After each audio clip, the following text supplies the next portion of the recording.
اعوذ باللہ من الشیطان الرجیم، بسم اللہ الرحمن الرحیم۔ محترم خواتین حضرات، مختلف قسم کی جو ڈیزیزز ہوتی ہیں کہ جن میں آپ کی امیونٹی کو بہتر رکھنے کے لیے یا آٹو امیون ڈیزیزز اگر ہوتی ہیں اور اس میں آپ کو امیونو سپریسو کے طور پہ اسٹیرائڈز کا استعمال کرایا جاتا ہے۔ اب کچھ چیزیں ایسی ہوتی ہیں کہ یہ اسٹیرائڈز ان میں نیچرلی پائے جاتے ہیں اور ان کی اینٹی انفلیمیٹری ایکٹیویٹی جو ہوتی ہے وہ بڑھ جاتی ہے اس وجہ سے۔ جس طرح کہ ایک جڑی بوٹی ہے جس کا نام ایشوگندھا ہے۔ ایشوگندھا جو ہے وہ مختلف قسم کی چیزوں میں پایا جاتا ہے۔ اس جڑی بوٹی کا استعمال جو ہے حکیم یا پنساری آپ کو ان کی دکان سے مل جاتی ہے۔ تو یہ دوائی اکثر اوقات جو ہماری نانیاں دادیاں وہ اپنی جڑی بوٹیاں ساتھ میں رکھتی تھیں، تو اس میں ایشوگندھا دیکھ کر مجھے بھی یہ ہوا کہ میں بھی اس کے بارے میں تھوڑا سا پڑھوں اور آپ کو بھی آگاہ کروں کہ ایشوگندھا میں بنیادی طور پہ کیا چیز ہوتی ہے جو کہ آپ کو درد کی کنڈیشن، آپ کو اگر ایبڈومینل پین وغیرہ ہے تو دادی یا نانی وہ دودھ میں ابال کے یا اس کی مختلف قسم کی دوائیاں بنا کے اور وہ آپ کو دیتی ہیں۔ خصوصاً جو لوگ حکیمی دوائیوں کا استعمال کرتے ہیں اور پیٹ کے مسائل کے لیے، گیس کے لیے، تو مختلف قسم کے وہ جو مرکبات لیتے ہیں جن میں پاؤڈر فارم بھی ہوتا ہے، جن میں کیپسول فارم بھی ہوتا ہے، اس میں اکثر اوقات ایشوگندھا کا استعمال کیا جاتا ہے۔ اکثر اوقات کچھ لوگ کہتے ہیں کہ یہ فلانی حکیمی دوائی ہے اور اس کے ساتھ جو ہے تو میرے گھٹنوں کے درد یا میرے کمر کے درد کا افاقہ ہوا ہے یا میرے پٹھوں کے درد کا افاقہ ہوا، تو میں آپ کو بتاتا چلوں کہ اس میں ایشوگندھا کا استعمال کیا جاتا ہے جس میں نیچرلی لو ڈوز میں اسٹیرائڈز پائی جاتی ہیں، اور یہ اسٹیرائڈز جو ہوتی ہیں نیچرل اسٹیرائڈز ہوتی ہیں اور اینٹی انفلیمیٹری اور اینٹی آکسیڈنٹ پراپرٹیز رکھتی ہیں۔ سو اس کی وجہ سے آپ کا جو پین کی ایکٹیویٹی ہے باڈی میں وہ کم ہو جاتی ہے، انفلیمیشن کم ہو جاتی ہے، اور اس کے ساتھ آپ کی جو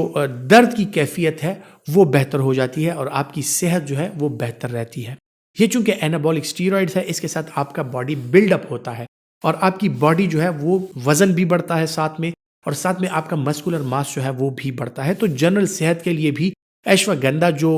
ایک جڑی بوٹی ہے اس کا استعمال اکثر اوقات گھروں میں کیا جاتا ہے، اور اس سے جو ہے تو سمجھتے ہیں کہ بچوں کی صحت جو ہے وہ بہتر رہتی ہے۔ یہ جو ہے تو کوگنیٹیو جو ہیلتھ ہوتی ہے، یعنی آپ کی اعصابی صحت جو ہے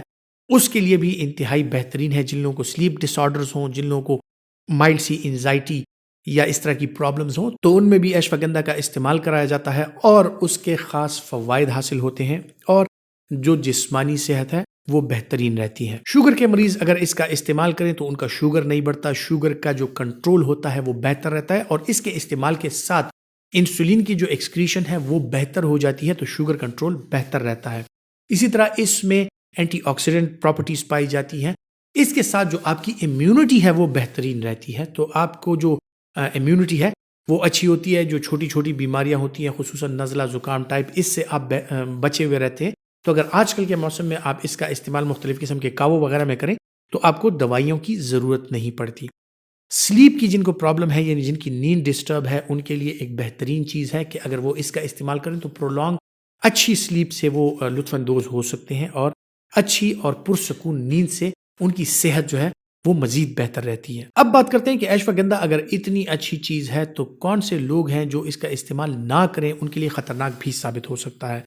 پریگنینسی اور لیکٹیشن میں یہ کانٹرا انڈیکیٹڈ ہے، یعنی حاملہ خواتین، دودھ پلانے والی مائیں جو ہیں وہ اس کا استعمال ہرگز نہ کریں۔ اس کے علاوہ اگر کسی کو تھائرائیڈ کے مسائل ہیں تو اس میں آیوڈین کی مقدار پائی جاتی ہے، تھائرائیڈ کے مسائل والے لوگ جو ہیں وہ اس کا استعمال ہرگز نہ کریں۔ کچھ لوگ ایسے ہوتے ہیں کہ جن کو آٹو امیون ڈیزیزز ہوتی ہیں اور وہ دوائیوں پر ہوتے ہیں اور ان کی دوائیوں میں آلریڈی اسٹیرائڈ کی دوائیاں ہوتی ہیں، تو وہ بھی اس کا استعمال ہرگز نہ کریں، کیونکہ اس سے اسٹیرائڈ کی ڈوز بڑھ سکتی ہے اور ان کو جو کشنگ سنڈروم ہے یا اس طرح کی اور پرابلمز ہیں ان سے ان کا سامنا ہو سکتا ہے۔ خواتین حضرات، امید کرتا ہوں کہ یہ معلومات آپ کے لیے فائدہ مند ثابت ہوں گی، اور اگر آپ سمجھتے ہیں کہ آپ کے لیے فائدہ مند ہے تو یہ دوسروں تک ضرور پہنچائیں تاکہ دوسروں کا بھی فائدہ ہو۔ اپنا بہت سا خیال رکھیے گا۔